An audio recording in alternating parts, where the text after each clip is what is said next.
Welcome to the Creative Condition podcast, an ongoing series of conversations and considerations to help people understand and embrace their own unique creativity for fulfilling lives and brilliant careers.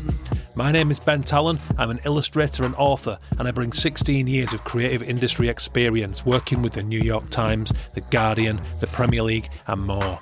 And I invite designers, artists, psychologists, scientists, coaches, athletes, sensitivity experts, and all kinds of thought leaders to help us broaden our knowledge of creativity. Creativity is a fundamental pillar of human happiness, a vital ingredient in the solutions to our problems, but so often misunderstood. The show is supported by founding sponsor and B Corp, Illustration X. Take a look at their stunning range of illustrators and animators at illustrationx.com. If you like the music for the show, it's by Dirty Freud, who you can listen to now on Spotify and all good music streaming services.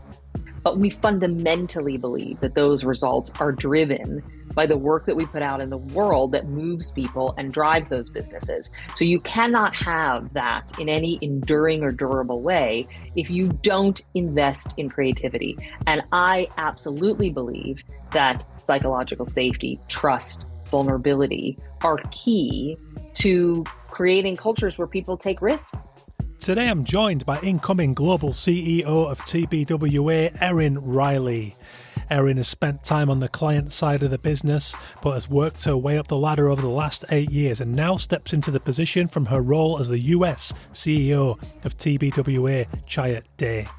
We're going to get into advertising, creativity, disruption, what it means as a mantra and what it means as a practical tool for ensuring that clients get the boldest, best ideas from her company, from the industry at large in the age of convergence. This is a big episode. This is the Creative Condition. Hello and welcome to the show. How are you doing, guys? My name is Ben Talon. This is the Creative Condition. How are you doing? I hope you're well. I hope this finds you feeling zesty, crackly, creative. What did you think of last week's show with Sarah Prinsloo? I loved Sarah's energy. Such spark and such great ideas. I shared her Trashy Barbie project on the Creative Condition Instagram channel, which you can follow at Creative Condition _ might be _ Creative Condition. Try them both. But it was fantastic and feedback was great, and I've long wanted to talk to Sarah because we met at the opening exhibition in Covent Garden of my show with Andrew Cotterill, music photographer, Lend Me Your Ear. I was already in high spirits and feeling very emotional after the crescendo of 5 years of very personally initiated, passionate work when Sarah came in, and she was right off the back of a personal trauma, which is kind of unspeakable, and I didn't want to detail that. There was really no need to go into any kind of meta on that one. But safe to say, we were both kind of welling with emotion for different reasons, and therefore we had this very immediate, deep connection. And the years have passed by, and we've supported one another in our projects. I was commissioned for my first short story by Sarah for her One Day at a Time zine about mental health and creativity, and anyone who's listened to this show over a period of time will know that that's a real driving cause of mine and why I like to champion creativity and artistic expression as a form of emotional catharsis. So along that ride, you know, Sarah's bought some of my works, I've bought some of Sarah's works, we've always stayed in touch, and we've always talked about doing a show, but we eventually got round to doing it. And that one was out last week, and safe to say the feedback has been wonderful. So thank you if you took the time to do that. It always means a lot when you get in touch. And do reach out to Sarah, go and check out her work and get some of her wares. There's absolutely stunning range of artworks there, real transmedia, multidisciplinary stuff, and she talks about how that is a reflection of the speed of her brain, of her personality, and I think all this stuff is really, really important. And on another note, that reminds me, I have just released the official Creative Condition Anatomy of Creativity map, and it's a part of a broader coaching program which I have now soft launched, including the session, which is a workshop which I'm taking to businesses and organisations now and other kind of groups to talk about the nature and the makeup of creativity and help people tap into theirs. And as part of that workshop, People will be left at the end with the Anatomy of Creativity map and worksheet so they can continue the work and always look at the broader makeup of what influences their mood and their energy and their ideas generation. And I really think it's going to be an incredibly valuable tool. So you can get your copy of that now. It's an A3 print, double-sided, on the brilliantprint.works recycled stock over at bentalonwriter.com/shop. Have a look at that. It's all going on, and if you want to get in there earlier, I'm offering a few limited time lower prices for the coaching models. There's also a pit stop, which is a one-to-one intensive session where we work through the map, but personally for you and your circumstances. And then I go away and I listen back to our conversation and I provide you with recommended notes. I've been running some pilots this summer. They've been going well. The debut of my session was carried out with DNAD last week at their New Blood Academy, and I was absolutely delighted at how well it went, and the feedback from the students has been magic. So really, really heartwarming stuff for me, somebody who's kind of trading increasingly on this exploration of creativity journey that I've been on for over a decade now. Which brings me to today's show, but before we get into that, I'm quickly going to thank the sponsors of the show. Founding sponsor, ongoing motivator and backer, Illustration X. Check out their global range of illustration and animation portfolios, as well as their great work in our industry as a B Corp. Very richly deserved. I've seen them doing the groundwork on the people and the industry side of things since I joined back in 2009. So have a look at illustrationx.com. And you can also support, and please do support, the Ukrainian Institute. We're a wonderful organisation helping an embattled Ukrainian creative community to break through this horrific war and connect with a global world creative industry. And you can help them do that. It might be a retweet, it might be a commission, but have a look, check out their talent and see how you can help. ui.org.ua for those guys.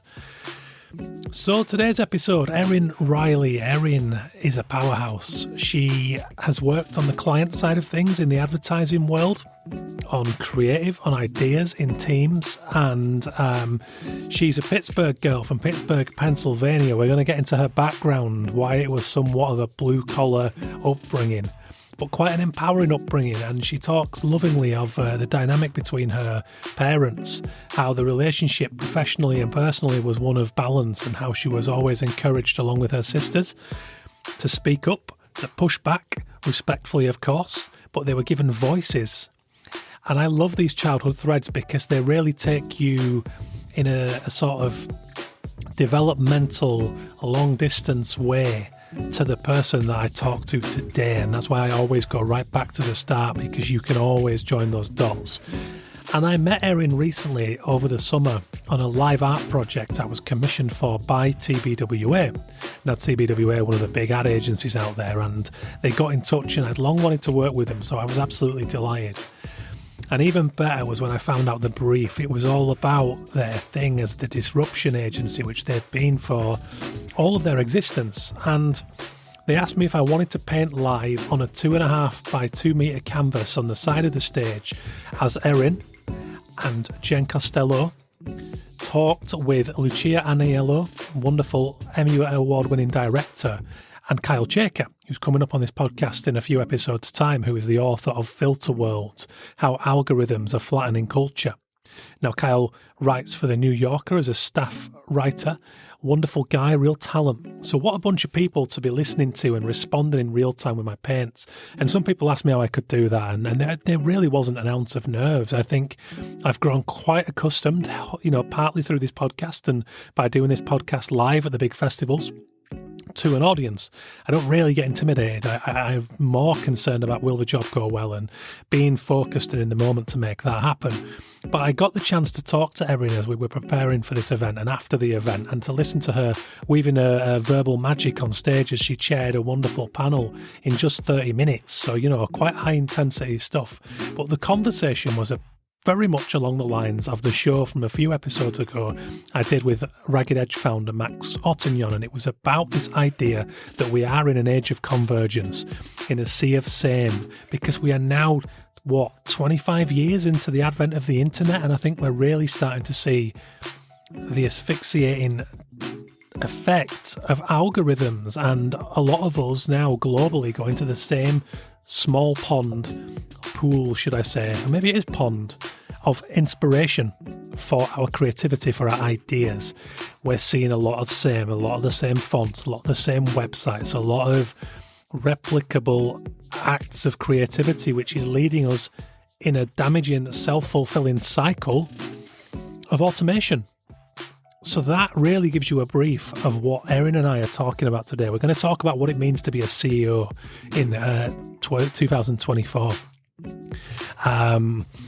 And I was very excited about this. I don't know if I've had anyone else with the title of CEO. Maybe I have, but just not in such a lofty position as a global ad agency the size of TBWA with their 11,000 employees. Can you believe that? How the hell does anyone make that work financially? For a freelancer, for an individual, that blows my tiny mind. But that's beside the point. So CEO, Chief Executive Officer, the description I'm given here by the internet is the main person responsible for managing a company, who is sometimes also the company's president or chairman of the board.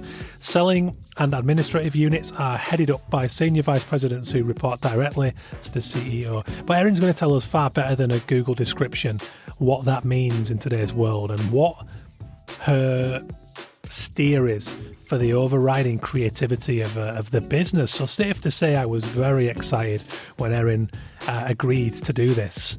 You know, off the back of our live artwork panel gig in Cannes, at Cannes Lions Festival this year, I asked her and she said, yeah, but you know, in the heat of the moment, you sometimes think, is a person that busy going to do it? And then when I saw that Erin had been promoted to Global CEO of TBWA, well then, you know, I doubted whether she'd still have time for little old me, but bless her, she did. She was amazing. She was one of the most inspiring guests I've ever had on this show, and that's a big thing to say for me because I take so much pride in all of my guests. It's a very heavily curated show. I won't have any old Tom, Dick or Harry on my show. But what a get to get Erin on this show. I'm very, very excited about this. I would love your feedback. Please send that hello@bentalon.com is the best way for the quickest response. You can also connect with me on LinkedIn. That's my primary social network these days. Check out the Anatomy of Creativity map. I'm also doing a bundle deal with the Creative Condition book, all of which you can get at bentalonwriter.com. There's a PDF version and there's also a paperback version and a printed version of the map on lovely recycled stock. So get yours now. So a little bit about TBWA. I've been aware of them for a while. There was a TBWA in Manchester, there was a TBWA in London, both of which cities I have lived. I'm now based in Salisbury, so I don't have a TBWA on my doorstep, but their influence and their ripple effects can be felt wide. So TBWA is the disruption company. They trademarked that term way back when. A collective of over 11,000 creative minds in agencies spanning over 40 countries. 40 countries! We make breakthrough work for ambitious clients with real results, and disruption strategy is our glue. The unifying proprietary methodology that makes it all happen. Why we're different? We're a collective of creative minds with an unlimited creative canvas, and we use that creativity to build brand platforms that defy convention and help businesses own an unfair share of the future. Love that. Great copywriting. We are always in beta, which keeps us restless. We've been named one of the world's most innovative companies by Fast Company for 5 years in a row, as well as Adweek's 2022, 2021 and 2018 Global Agency of the Year. We are the world in, not HQ out. That means we are a multicultural organisation defined by the uniqueness of every person from every city, country and continent in which we reside. We are not clones or inheritors of a single founder's legacy. We have many founders who have all left a mark on what we are today.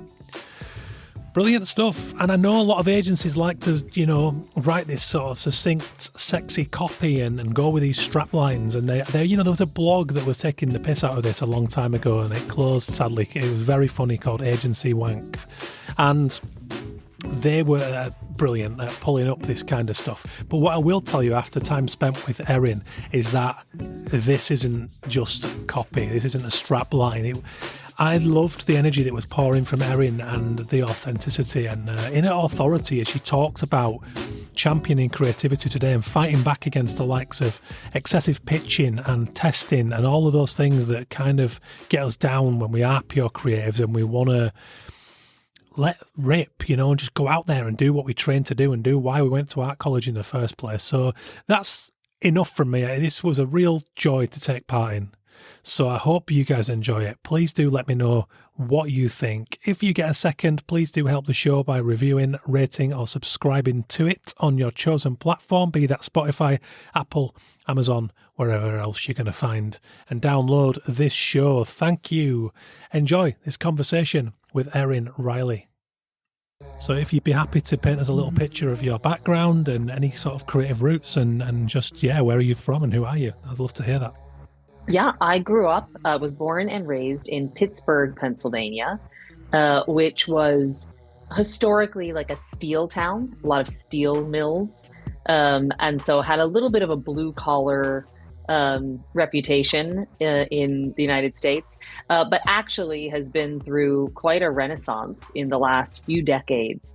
As those steel mills have closed, it has become much more a hub for biotech, tech. One of the leading technology universities in the country are there. So it's quite an interesting place in terms of those two forces. But I'm really the product of like an Irish father, an Italian mother, a lot of family, a lot of food, a lot of drink, a lot of togetherness, and really a lot of emotion, a lot of storytelling, a lot of expression, a lot of jokes, a lot of, like, I don't think I was conscious of it growing up, but as I reflect back on it, and even when I think about my aunts and uncles now who write poems for family events, who paint, who've taken up drawing in their retirement. Even my father, who was an athlete, known as a pretty tough guy in his, early part of his life. And then he was a painting contractor. And the back half of his life,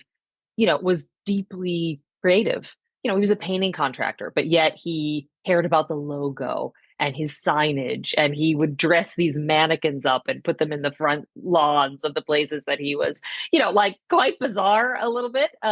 But he was even, I think then in an area you wouldn't expect it, bringing a sense of storytelling and creativity. So it now doesn't really surprise me that I have gravitated towards that as my life's work, because I actually grew up with a lot of that around, combined, I think, with a real sense of like hard work, entrepreneurship, just kind of good old fashioned values, those kinds of things. I think were all part of my upbringing and really, I think, quite present in the way I try and move through life now. Yeah. And, when you speak there of big families and sort of storytelling, this is a prevalent thing that I pick up on with many people, actually. And I know you worked under Sir John Hegarty for a time, and he, he really, the minute I mentioned background, he just came alive telling stories about these Irish aunts and the kind of, these rich characters who he had the joy of observing. Is that something that also kind of informed your character and your understanding of self?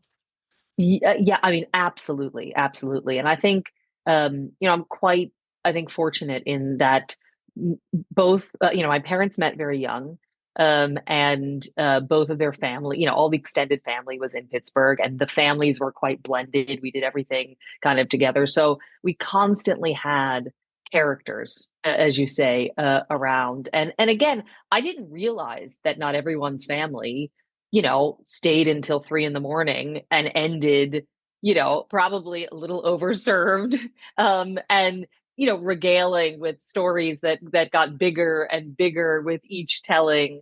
And, that just was par for the course. And, I think the other thing that helped me a lot was, a mother who was a real partner to my father. So they built a business together, and he was very clear that he couldn't do anything without her, that he trusted her counsel and her advice, and that she was an equal and very important partner in building that.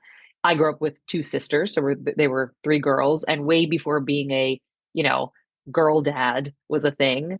My dad was very proudly the father of girls and made sure that we had a voice, and that as long as we were respectful, we could push back, we could debate, we could express ourselves.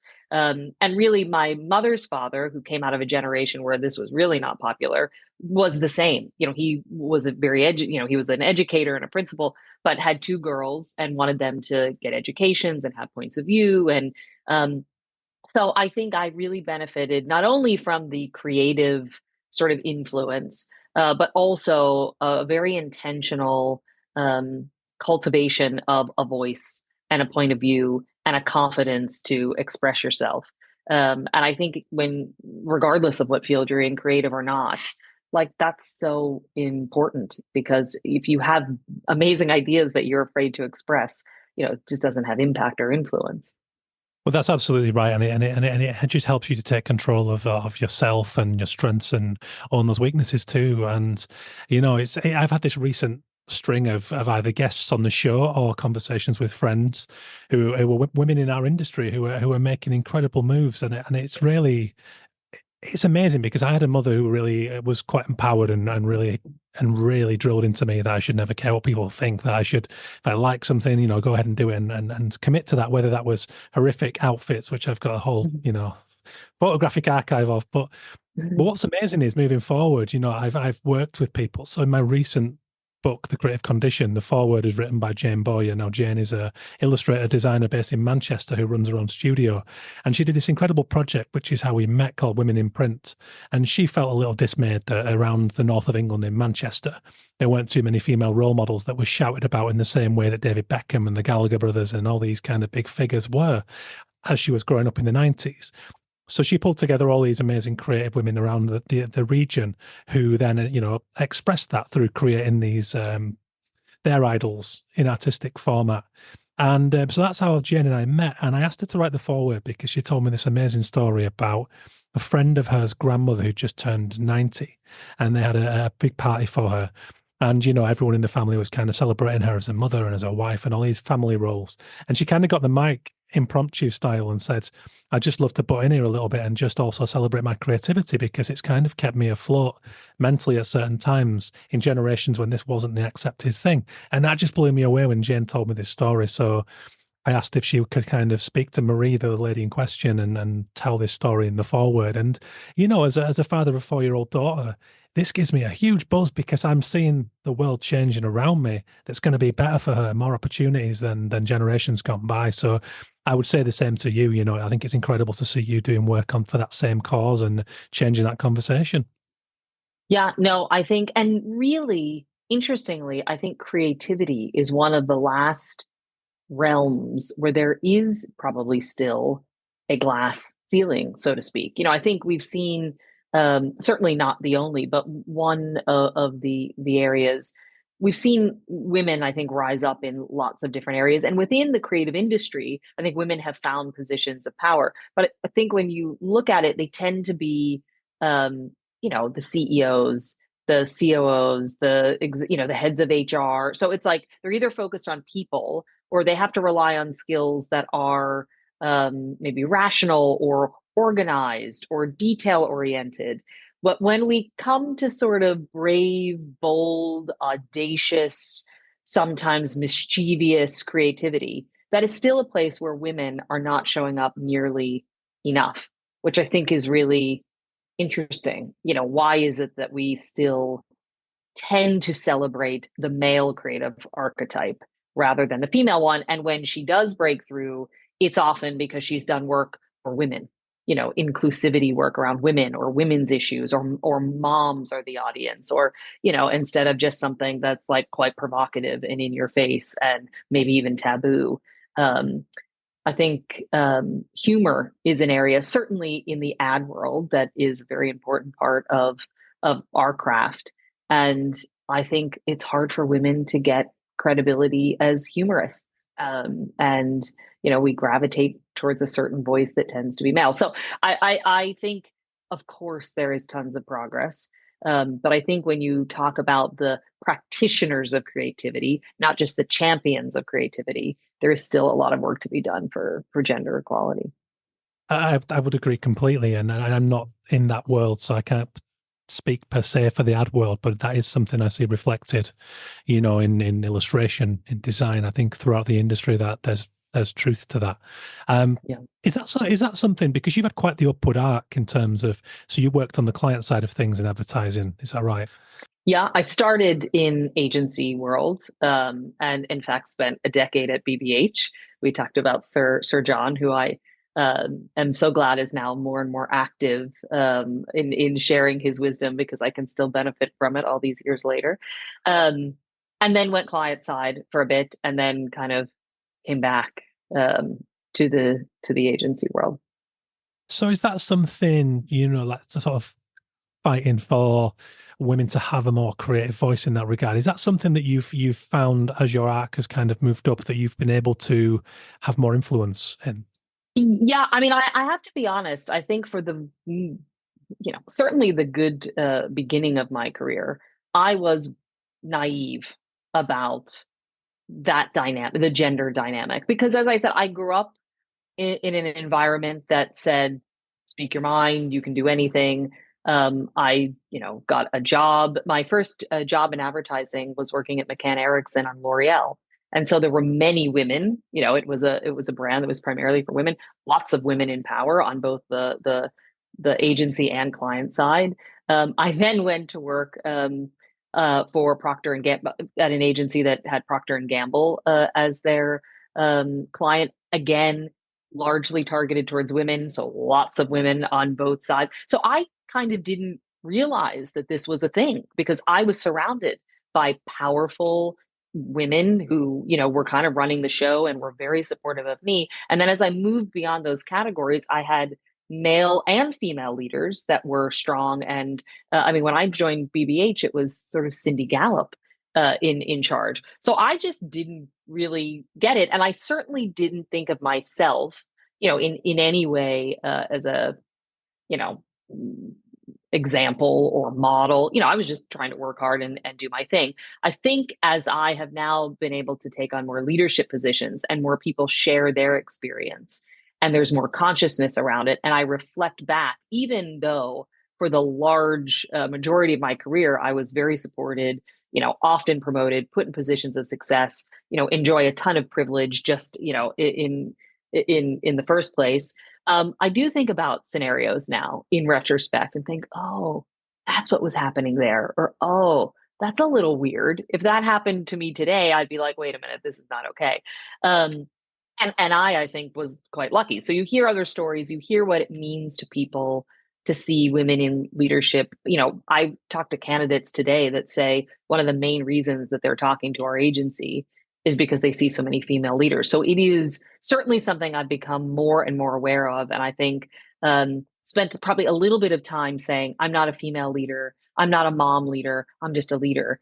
And I think I had an epiphany, which is like, well, that's kind of bullshit, because you are a female leader and you are a mom leader. And if you are not willing to advocate and at least share that truth and that perspective, who will? And so I think I've embraced that a little bit more as I've matured and have more life experience. Yeah, it's really, I love that. And it's of course you do. Yeah, it is. We don't walk through our day-to-day lives kind of looking out for stuff like this, do we? You just, like you say, you go to work, you do the job, and these things tend to happen in hindsight, older and wiser. So, I think that's, I think a lot of people probably relate to that. Yeah. Yeah. Well, actually, before we get into your role today, I'd love to touch upon, so in terms of the creativity side of this, did you have ambitions to get into advertising? Was that always your plan? And did you, because I'm interested in someone who's going from the sort of client side things, where I imagine you were more dealing with the creative and the idea side of things, to now I would guess there's a little less of that given your position. Is that right? Yeah, I mean, as a young person, I wanted to be a broadcast journalist. So I went to school to be a broadcast journalist, and then right away was like, oh, this is boring. And wait a minute, you have to move to like the middle of nowhere to get started. And I'm moving to New York City when I graduate. So for probably all the wrong reasons, I discovered advertising, because I will say, growing up in Pittsburgh was amazing for so many reasons, but at least at that time, I didn't know anyone who was in advert. You knew people who owned their own business, or they were, whatever, teachers, nurses, doctors, like those kind of things. And so I didn't. I mean, obviously, I knew it existed, but I didn't know enough to choose that. But when I was exposed to it at Syracuse University, I thought, wow, this is really interesting. It's all the things that I like. I'm really fascinated by people and sort of psychology, sociology, what moves cultures, always had been. I am drawn to creativity. I myself may not be, an artist, but I am very much drawn to that and drawn to those people and wanted to kind of be in that space. And then I do like business and sort of a bit of rigor, a bit of rationale, a bit of an argument. And so those three things really coming together is what sort of launched me into kind of marketing and advertising. And I started my career agency side. So I started in very creative environments, particularly the decade I spent at BBH. It was such a beautiful balance of what I think Sir John calls intelligence and magic. And that just so appealed to my personality, that sort of balance. I'm a Libra, so the scales show up in pretty much everything I do. And that sort of, in some ways, complementary, but sort of sometimes juxtaposed forces leading to something that you might not have imagined was like intoxicating. Loved that. Loved the kind of misfits that were drawn to it, and really like that environment.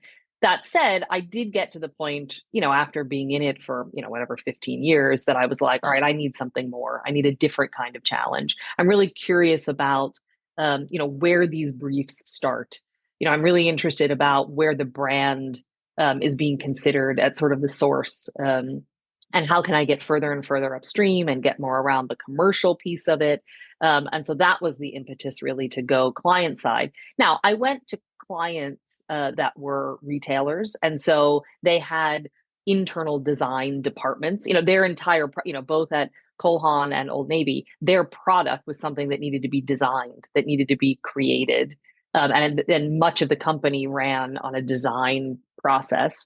And they had internal marketing and creative organizations. And so, I was getting a taste of that for sure. I mean, especially retail, they're not playing when it comes to commercial accountability, almost hourly, certainly weekly. But there were still a lot of creative people and creative types around. So it was a really good sort of place for me to get new skills, but not be so far removed from, what makes me happy and passionate. But I will say I missed being at a place where ideas were what everyone rallied around. And even in companies where the product is a design, I mean, it's just a different thing than an agency. I mean, agencies have different disciplines and different departments, but at the end of the day, we really rally around kind of the primacy of the idea. And everyone's goal is to make that thing go out in the world. And you kind of like set aside whatever friction you might have in your domain and like throw yourself into that. And I miss that. I miss that spirit. I miss being much more steeped in a creative culture. I really missed also not being at the forefront of what was happening in media and culture, because clients have so many other things to focus on, which was something that I gained a ton of awareness and empathy for. Was like, oh my God, when I was on the agency side, we were so, naive about what they were actually dealing with. That was a tremendous learning experience. But also my time was just spent learning and focusing on other things, not on, what's moving cultures, what trends have velocity, what's happening with technology, how's the landscape changing. And I missed that. So that's to say I was kind of ripe to be recruited back. And Troy, who brought me back to TBWA, is someone who, I had long admired, and we'd talked about working together in the past, and the stars didn't align. And then he called about a role at Chiat LA, which is, a legendary agency in our market, and one that actually shaped my entire view on how to do what we do much earlier in my career. So it felt like, my goodness, I can't say no to that. What an opportunity. And so it was the perfect kind of segue back into agency life and kind of back into the heart of a creative culture and agency. Yeah, sometimes you sort of have to step away, don't you, to realize, get some distance to realize that, maybe you were okay there. And actually it's not a case of just going back. It's waiting for the right opportunity, and it's a different incarnation of the thing. Yeah.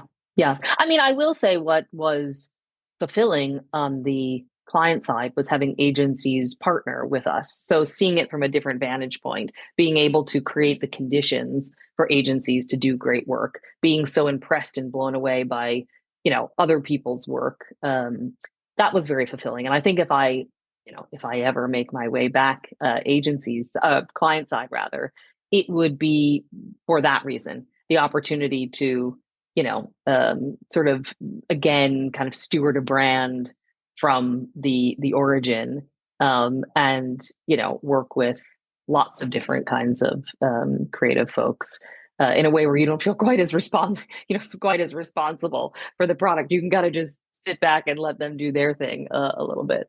Well, let's talk about your role now then. And are we allowed to touch upon where you're headed? Yes, yeah. It's just this week. It's kind of the role is evolving.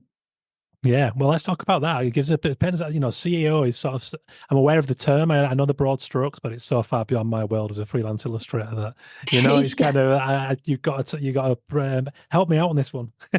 Yeah. So currently, I am the CEO of TBWA Chiat US. So that's really overseeing LA, Nashville, and New York. And what was announced this week and will begin sort of officially in January is that I'm taking on our global CEO role. So that's held by Troy Ruhanen now, who is an exceptional leader who's been with TBWA for 10 years, Omnicom much longer. He is taking on an elevated role within the organization, actually overseeing all of the advertising agencies and networks that Omnicom, the holding company, owns. This gets a little bit nerdy here as you break down all the layers. But anyways, as he elevates, I get to elevate, which is really like quite humbling, but also something I am thrilled to do because I do, TBWA, we call ourselves a disruption company. And disruption is actually something we trademarked decades ago. It is an actual strategic methodology designed to help brands find white space, find platforms that can orchestrate everything they do, that can sort of help them in many ways transcend their category, kind of get to a much bigger space and unlock exponential growth. So it's a gift to any brand and marketer, but it is also an ethos. It's like quite a spirit. We call ourselves pirates. We are always looking on the convention to push, the status quo to challenge. It's like, why none of our people do timesheets and training on time? Because like when you recruit pirates, they don't like to comply. But it's very beneficial if you have a problem that you need to solve with creativity. And I just love that so much and think it is so relevant for the world that we are living in. The chance to kind of, write the next chapter of that story and think about it even more globally than I do now. Obviously, work on a lot of global clients, but as I think about our collective and how that can express itself across the globe and getting to work with leaders that I know quite well and have spent the last 8 years getting to know, but now in a very different capacity is like hugely exciting. Would it be safe to say then from that role, that you have a huge part to play in creating, let's say, that the psychological safety might be the best way to put it, throughout the agencies and throughout the different outposts, so that the people on the client side, on the creative side, have the freedom to come forward with big ideas and to keep that culture? Because, you and I were part of a panel at Cannes recently with Kyle Chaker and Lucia Aniello about algorithmic trappings and the kind of this place we find ourselves, 20, 25 years into the internet. We're all starting to recognize now while there are many benefits to data, the asphyxiating nature of it also. So is that a big part of your role to maintain that psychological safety? Hugely. In fact, I think, it is in many ways my primary role because what I am inheriting is a very strong business it's very dimensional. It's often one of the top agencies in all the markets, great talent, good infrastructure, lots of tools, investment in AI, all the things are there. So that gives me the luxury of really actually focusing a bit on creativity and the creative product and protecting our soul, I think very few companies have a soul. And I think if you got to know us, anyone that does work with us or work for us feels like this place is different. There's a soul here. It was a very strong founder culture, now a refounder culture. So I think one of my jobs is protecting that.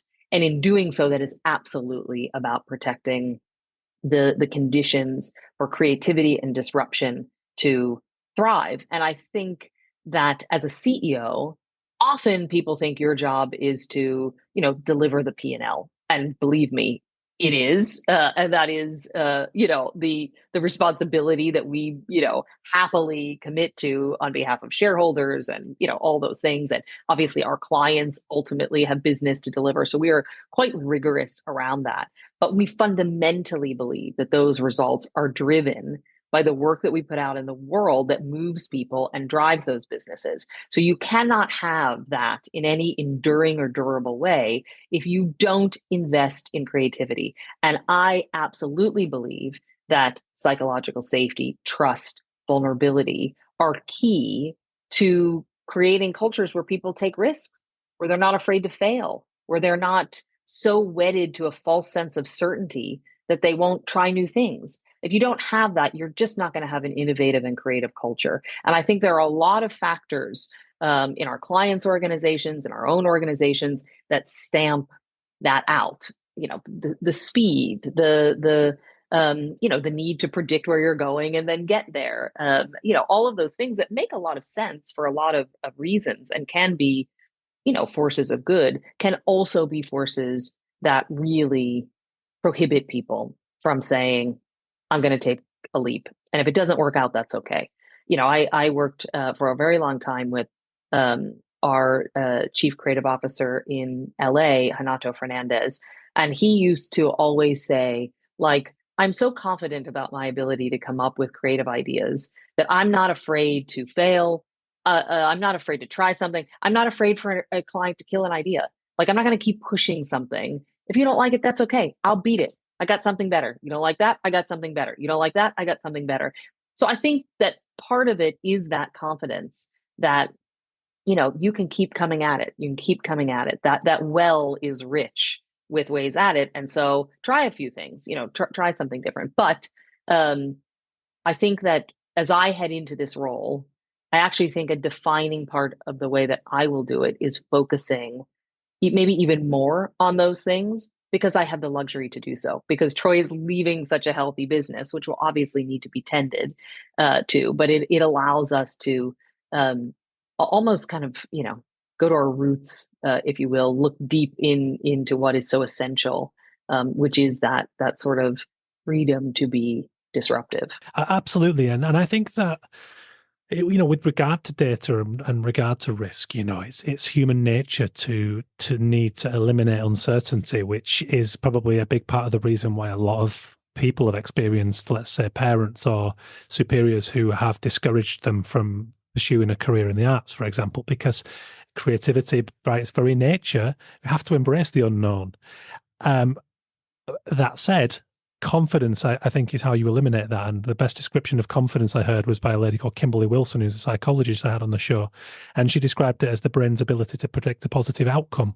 And I think when you consider that with a company like TBWA, with the well-earned recognition that you guys have got, with that track record, hopefully that's heavyweight enough to encourage trust and to stimulate relationships with clients who will be willing to trust the people that are in charge, like yourself and like Troy, who can enable that. And yeah, there might be a few false starts, but that's the creative process. And hopefully, if you bring the client in on that process, then that becomes enjoyable for everyone and you all get satisfaction from that.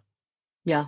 It's one of the reasons I don't actually understand the pitch dynamic that exists in our business. So, within advertising, if a client wants to bring on a new agency partner, they typically go through a process that we call pitching, where they kind of solicit proposals. And that usually includes, work, actual creative work, strategic work, creative work. And, often it's done in a rather condensed period of time and in isolation of the client, which are pretty artificial circumstances, particularly for TBWA. We really want to collaborate and co-create with our clients. We think they are a part of the creative process. They make it better. And so, this process plays out over and over and over again, and things change hands and people make decisions. And um, I'm always curious, like, why are we putting more emphasis on the thing that happened in 4 weeks than the body of work that you have? I mean, in our case, 50 years, over 50 years of case studies of what we have done consistently. This isn't a fly by night kind of thing. This is 50 years across lots of different categories, lots of different channels, with real results. This is not a beauty contest. This is stuff that has had impact. I just don't know why that doesn't hold more weight, and that we continue to do this dance that I think costs clients a lot of time and money, certainly costs agencies a lot of time and money, and really isn't, I think, the conditions to, predict a positive outcome anyways, because we all know that that's chemistry, that's humanity, that's, we'd be better to go on a series of dates than do false work for spec work. We'd be better to like spend the weekend together or something, and get to know each other as humans. But yeah, I think there are all sorts of odd things that we do, whether it's pre-testing, post-testing, the use of data in certain ways, these artificial pitch processes. And of course, it's all because we're trying to mitigate risk. And I think that makes sense. And I appreciate why, the world works that way. But I don't know. We don't seem to learn from the fact that it doesn't actually work. I had a client that we did a Super Bowl spot with, and we did not feel good about this spot. I mean, the agency, I think, was doing its best, and you get very close to something, but I think in our hearts we knew this was not it. Like, this was not the spot for that stage. But we had a client who didn't quite understand what it took and what it meant to be a Super Bowl advertiser, and they tested it, and it tested well. And it played, and it wasn't bad, but it certainly wasn't good. And, we have this rancor that comes out the morning after the Super Bowl from USA Today. And it wasn't very high on the list. And the client was like, I don't understand. It tested so well. And I was like, exactly, because that testing is artificial. It's false. It is actually not predictive. Certainly not in that moment, which is, as much about the context and the emotion and the stage and the breakthrough than it is about message recall or branding, things that of course are important, but probably actually not as important in that moment. So I mean, that's a very long, meandering answer to say, I don't know. I think we do a lot of things to guarantee certainty that actually do not guarantee certainty and are enemies of true innovation and creativity. But I don't know how to wean us off of it collectively. I also think that speaks to a globe, the sort of fear in the world. The data is not exclusive to advertising. This is worldwide. We're all bombarded by information now, and of course, a lot of that information is engineered to provoke drama or fear or the fight or flight instinct, and it has a lot to do with what seems to be a global mental health crisis. So I also think that's probably reflected in terms of the way that people seek that certainty elsewhere. Surely, I remember doing my biggest commercial job to date. I worked on over 80 different variants for Axe and Lynx for their global packaging redesign. And to get that job over the line, mine won by a country mile on the emotional side of the testing. And then it went into this insane testing where they were tracking the speed of retina hitting the can on the shelf. And I couldn't believe that. I was like, wow, okay, you're going that far. And then I thought, okay, maybe that's just how global brands operate. And it won out by a slender margin, but overall my stuff won out and we got the job. But I couldn't believe that was a thing. I thought, oh my, wow, okay, yeah, that's what. I worked for Axe for many years as well. And actually, I will say Unilever,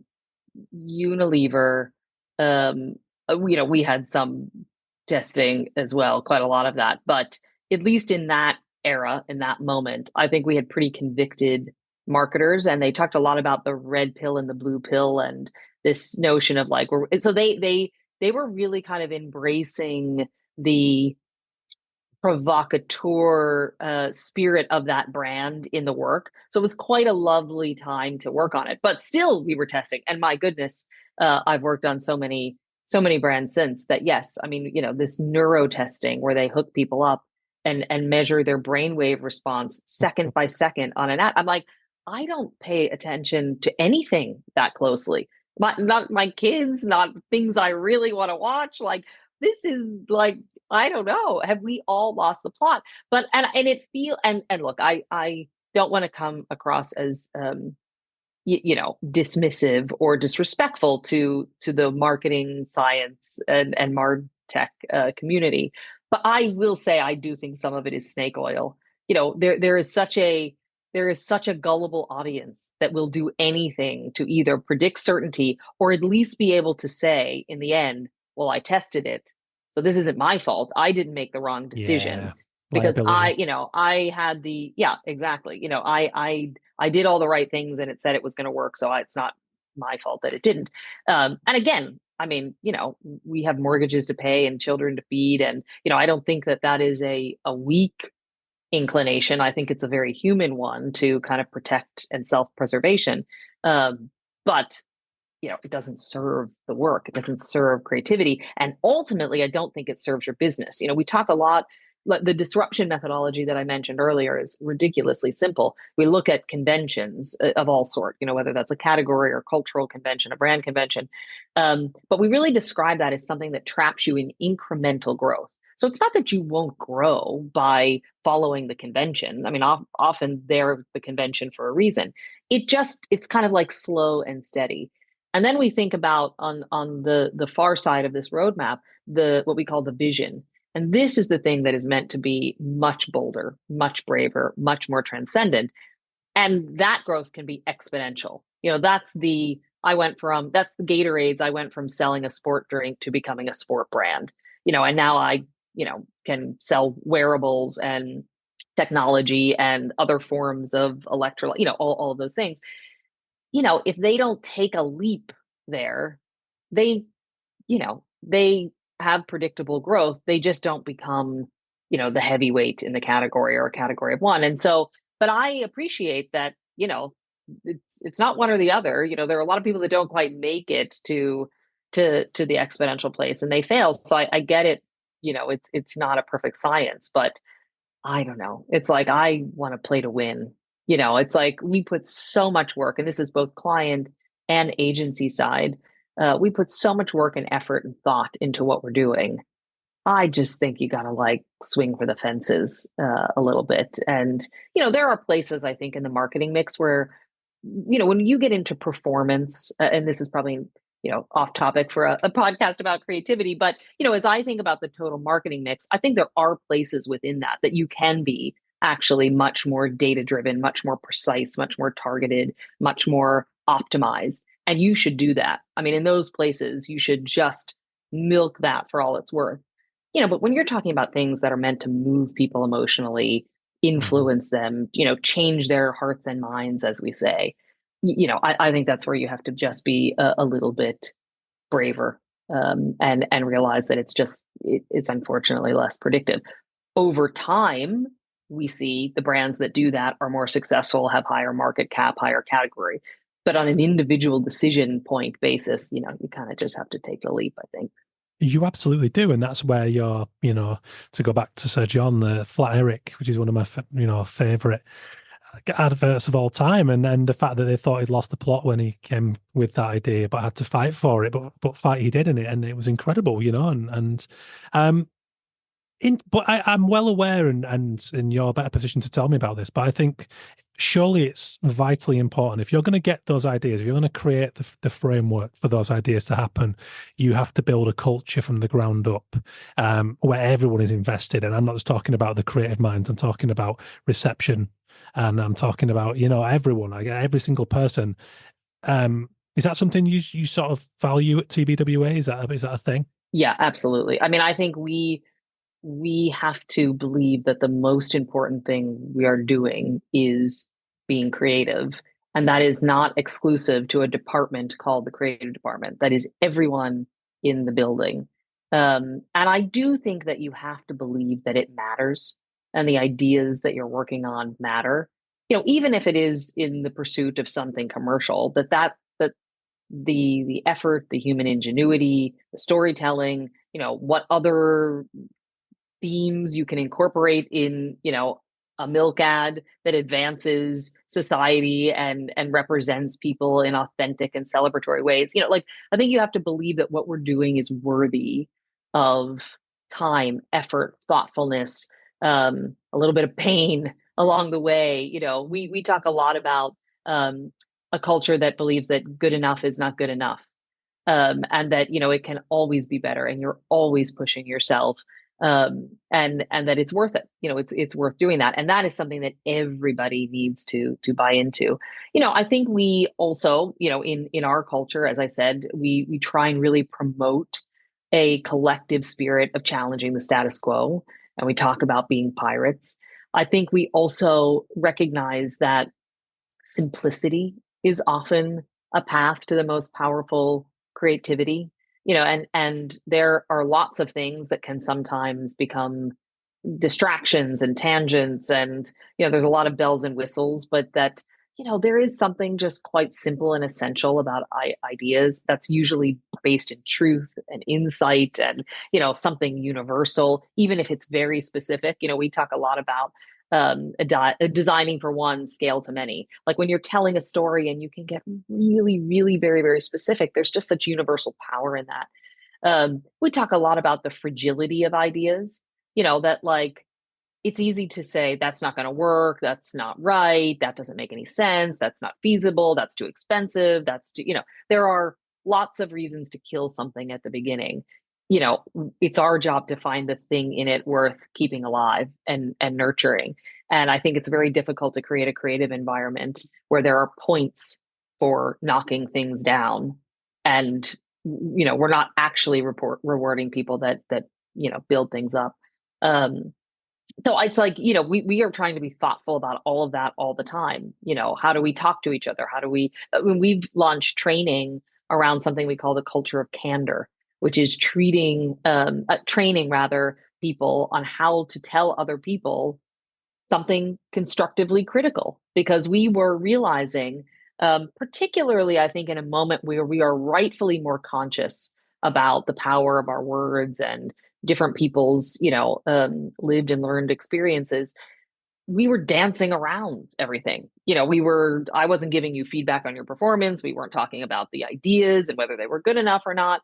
And all that sort of politeness also doesn't make good work. You need respect, you need collaboration, you need trust, you need vulnerability. But what you don't need to be is just nice. That's not like we when I worked at BBH, they talked a lot about hiring people that were smart and nice. And we do that at TBWA as well. And humanity is a big part of what we're looking for. But the truth is, you have to be respectful. You don't necessarily need to be nice all the time. And so I think in our culture, because it's such a collaborative creative art, it's a little bit different maybe than folks that are more singular artists. That whole interpersonal dynamic and how you relate to each other and how you give feedback and how you shape an idea and how you evolve an idea is as important as the idea itself. Because every day we conceive of gorgeously brilliant ideas, and every day they die. They either never make it out of our, doors, or they never make it into the world once clients get a hold of them. There are lots of things that are trying to kill that. And, there's just a lot of people that touch it. So we spend actually a lot of time talking about the process and the interpersonal dynamic of collaborative and collective creativity.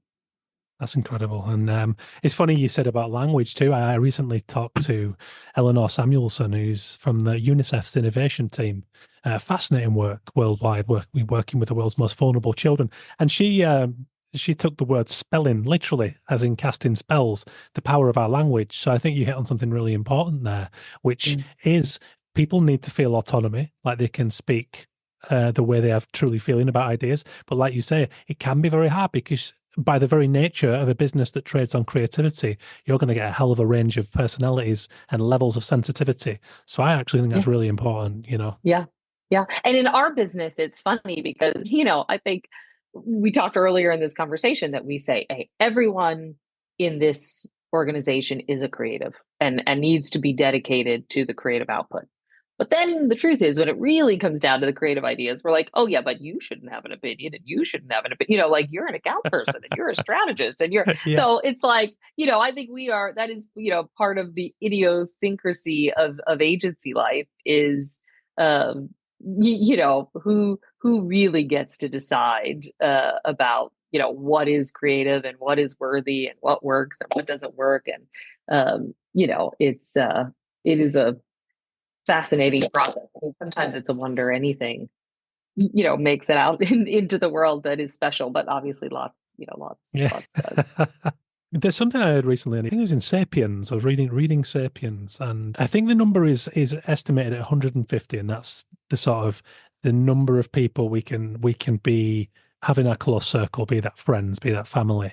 Above that, you kind of need a myth or a mantra to keep a culture, which brings me back to the disruption thing. Because I mean, how many people work for TBWA? Oh my goodness. I mean, I think there must be 10,000 worldwide, Yeah. maybe. So I guess, I mean, would it be safe to say that the disruption and that psychology and being clear from the top down on that is essential to manage a company of that size and keep everybody a part of the same voice? Yeah, it definitely it is definitely the thing that binds us, and it transcends culture, it transcends language, and it's disruption is a pretty easy concept to understand. As I said, it's a methodology. It's a pretty simple methodology by design because anyone can use it.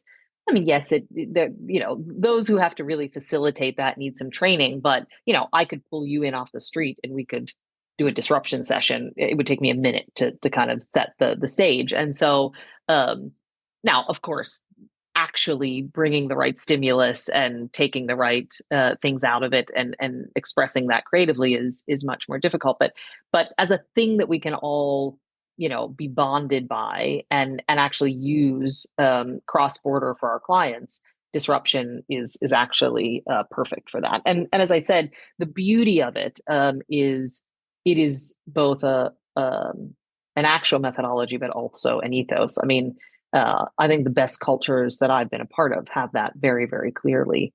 And yeah, as I said, we call ourselves pirates. Our colors are black and gold. We talk about optimism with edge. That balance. I think TBWA is pretty singular in that we have a formidable global footprint. We have scale, but I think you'd find our spirit feels very independent, very entrepreneurial. And that is all what makes us us. And yeah, we say it over and over and over and over and over again to kind of repeat, and then then you drink the Kool-Aid, which I'm like very happy to do.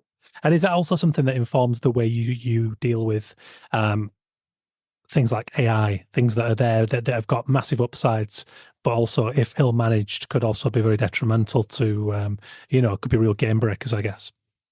Yeah, I mean, certainly with AI, one of the things that we have been very intentional about is, you know, feeding it with disruption case studies. Again, we've got over 50 years of case studies. I think that allows our use of AI to be more distinctive than just, harnessing the knowledge of the internet, because that really is where it becomes commodified.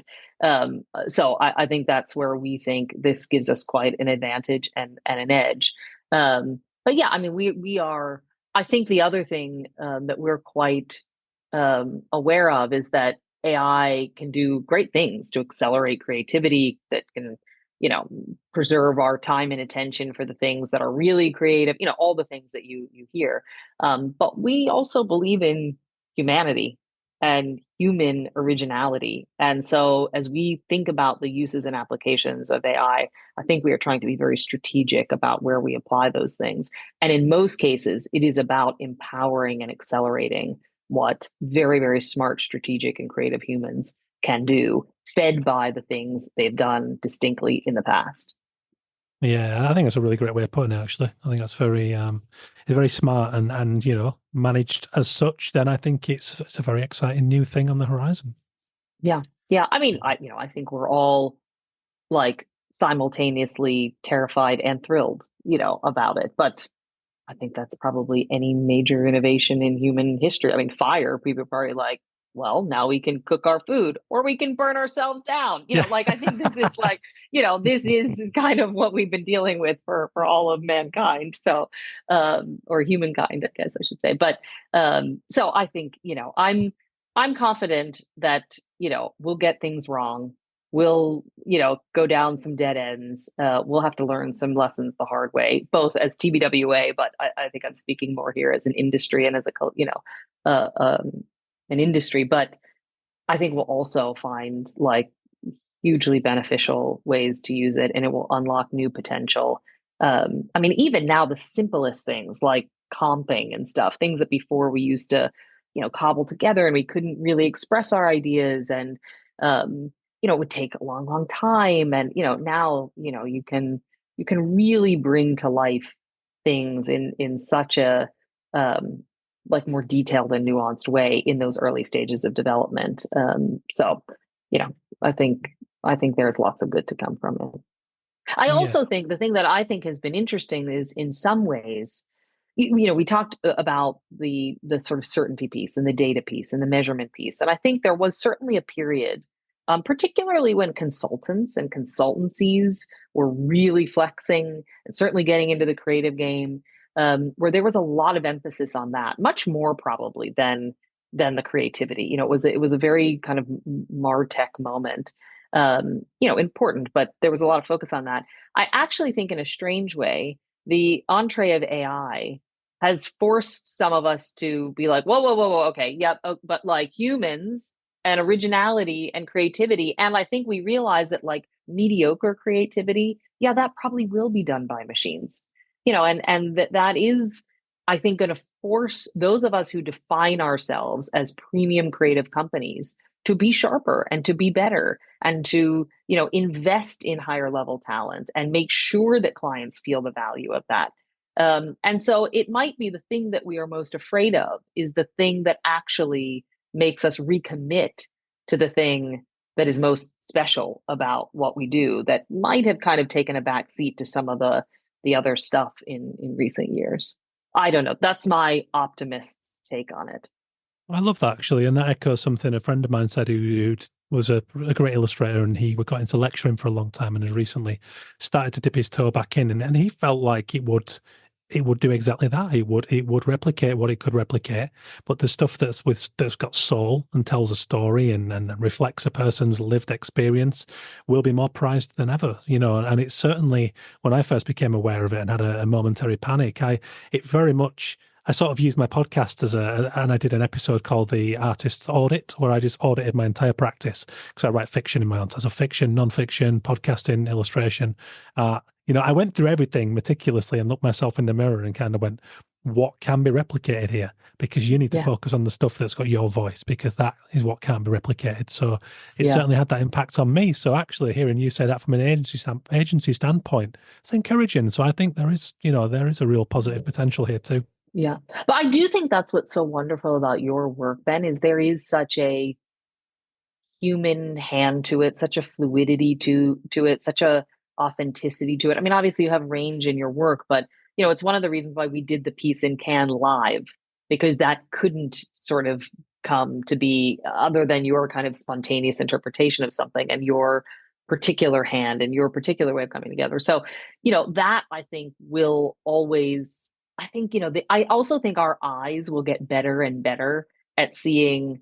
Now, of course, the AI will get better and better, but I think you can kind of tell something now, like when I see your work versus something that was maybe done by AI or previously had been done by like a very rote sort of computer program. I don't know. I think that, look, I think people are going to get displaced. I think there will be a human and economic impact. I think that's unavoidable, but I do think that true artists, storytelling, human originators and creatives will find like quite quite a preserved space in the total ecosystem that will now just include AI. But I do think the people who have the most originality will be able to kind of outlast the longest.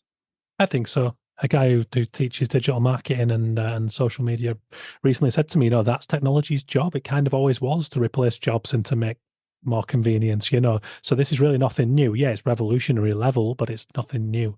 So I guess it then passes the buck to people to really actually, tap into themselves to make that happen. And do you think, as a major advertising agency and businesses of that size who trade on creativity, there's a lovely quote that you said, and you said it's about nurturing what isn't yet but could be. I thought that was wonderful, quite poetic actually. Do you think that agencies of your size have a role to play in making sure that that remains the case, that the human creativity is at the forefront? Because I think that advertising always has had a major position at the summit of, the creative industries. Yeah, I mean, I think, advertising is interesting because it's a commercial art. Let's be honest, let's be honest. I think we can't get overinflated about what we do and what the intent of our work is. But it is also an art that people interact with, whether they like it or not, like millions and millions of times a day. Like you'd like to think that people were spending time in museums and in sculpture gardens and, in books and magazines, but like they're not, but they are getting constantly flooded with advertising messages. And so in many ways, we have the most like ambient form of creativity. And so, yes, I do think we have a responsibility to make sure that the level of that creativity is high. And, I think we've got we didn't need AI to make bad or boring work. We were doing that as human beings. So I think that what I'm hoping is that this creates actually more urgency and more intentionality to not do that because it's no longer profitable. And so, look, the economics of our business might change quite radically. We'll see. But I think in terms of being a keeper of kind of original human creativity, I absolutely think that we are, a big part of that. And in many ways, it's the stuff that shows up the most around us, which can be very influential if we are conscious and kind of respect that platform.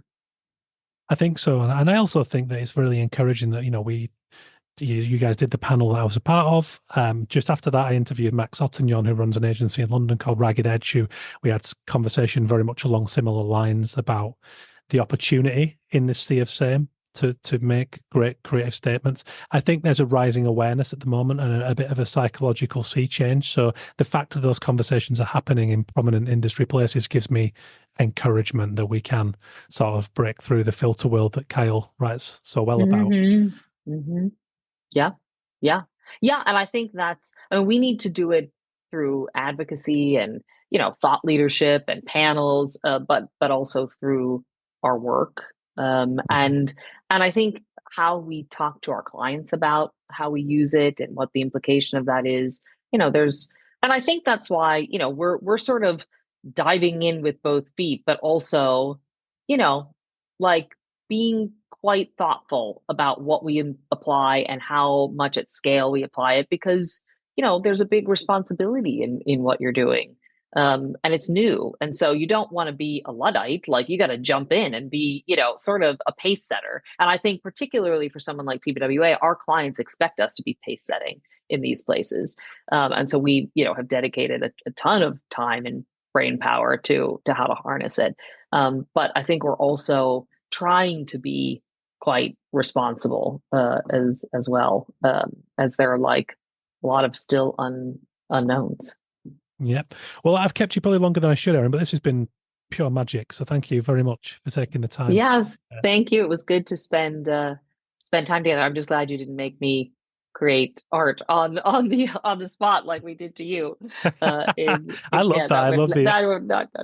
I love the instinctive stuff. The lack of the 30 minutes. There's you can't overthink it. So yeah. I remember at one point like glancing over, I don't know how many minutes in we were in, and I was thinking both we are going to run out of time based on how many questions we have and the panelists, and it was a very ambitious approach we took to that panel, and looking at the canvas and being like, oh God, is there and then all of a sudden like it just came together, like we sort of wrapped it up with the questions, you came together. So it was, I think we might have all been slightly sweating there at the midway mark, but it came together, and it was. I do think it's an important time. I mean, that group of people we brought together, I would love to bring together again. Next year, and see, if anything that we said stood the test of a year's worth of more, algorithms and debate around, it was such an interesting group. So yeah, maybe we'll do it again. It was actually. I did a podcast with Kyle 2 weeks ago off the back of that, which was also incredible. So that was exciting. Awesome. Thanks, Erin, and this has been great. Thank you very much. Yep. Thanks, Ben. Bye. What did you think about that? I hope you took even a modicum of what I took from getting to spend that time with Erin. It was real. It was inspiring. That's what I'm going to say. I struggled for a word then for a minute. I really enjoyed that time with Erin, and what's wonderful is, I get a lot of PR communication for this show. I get guest pitches all the time, a lot of which I take them on. It's how I get to some wonderful guests that might otherwise be beyond my reach, or I might just not be aware of, not come across their stuff, And sometimes you sort of read the intro copy, and as you'll know, this show has evolved over the last few years to be really quite a diverse show, which is very much about the exploration of human creativity, not creative industry creativity. That's why I've had chemical engineers on, I've had historians and firefighters and athletes, and I'd love to do that, because I think you can only really truly get a proper sense of creativity when you get outside of the artistic ability that we mistakenly distill it down to. So I get used to sort of design-led pitches, and I knock a lot of them back now because I like to keep the ecosystem broad. And you get used to reading these sort of statements and some things that, there are common threads, like people going for, disruption itself has become a cliche, but TBWA were there early doors with it, and I do think it's something of an ethos that they do very well. And having talked to Erin and met Erin, she lives it. It's there, it's tangible, and I think she really, really means it. I mean, you have to in a company like that. To sit atop of that tree, you really have to mean it.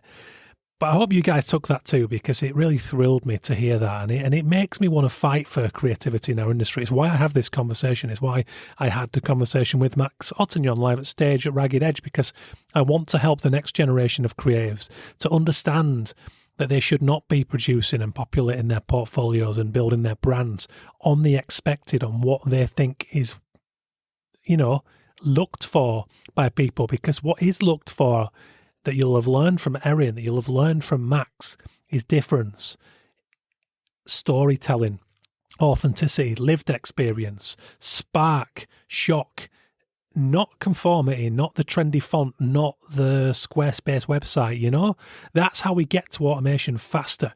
You are a human being, you have a unique story, and you have a responsibility to tell yours in a way that is special to you and will resonate with the world. That sounds lofty. It's not a challenge.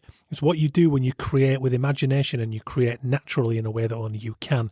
So I hope this conversation has gone somewhere to inspiring you like it did me. Again, thanks to Erin taking the time. Thanks for TBWA for their support on this one. They're doing some great stuff. Check them out. You can get the Anatomy of Creativity map right now, fresh out the box at bentalentwriter.com/shop. It will give you a framework to put on your wall so that you can identify blind spots in your creative map. You can look up what they mean on the flip side, and it will just help you to see the wood for the trees in your own life. You can get it with a bundle if you so wish. If you haven't got your copy of The Creative Condition yet, you can get your lovely signed paperback, or your ebook, or your PDF map. There are options. Thank you for listening, guys. Massive thank you to the founding sponsor of the show and ongoing supporter and B Corp, Illustration X. Check out their global range of illustration and animation portfolios at illustrationx.com. Please go and take the time to have a look over at ui.org.ua to support the Ukrainian Institute and the embattled but brave and brilliant Ukrainian creative community. Big shows coming up. Kyle Chaker, New Yorker staff writer and author of Filter World, How Algorithms Are Flattening Culture. Professor Carlos Moreno discussing the 15-minute city, community, belonging, people-led infrastructure. Great show. Misled returns for, I believe, the third time. Don't think it's fourth. I think it's third. She's awesome. She's always awesome. And I want to get into her mentoring and her evolution and her move to Lisbon and loads of good stuff. So that's coming up.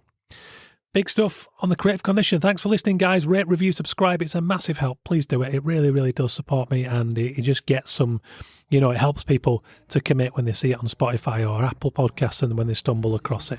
Thank you. That is enough from me. What a great show. Hope you felt so too. Hit me up if you want. hello@bentalon.com or LinkedIn. Have a great week. Cheers, guys.